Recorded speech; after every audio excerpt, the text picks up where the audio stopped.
Bugun qilgan kichik harakating ertangi katta muvaffaqiyatingga sabab bo'ladi.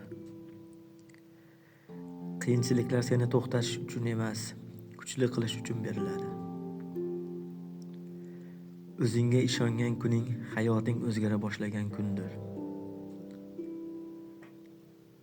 Sabr qilgan inson oxir oqibat maqsadiga yetadi.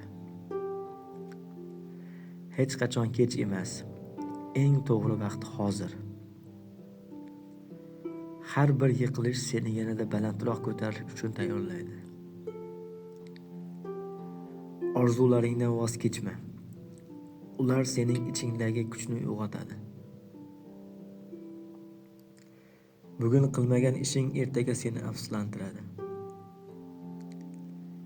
O'zingni boshqalar bilan emas, kechagi holating bilan solishtir.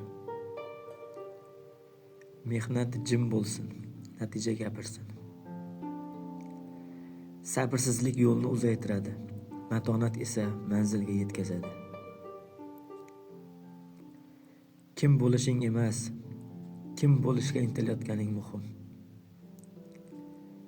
Har kuni bir qadam oldinga yurish ham katta yutuqdir. Sen o'ylaganingdan ham kuchlisan. To'xtama, chunki boshlagan yo'l albatta manzilga olib boradi.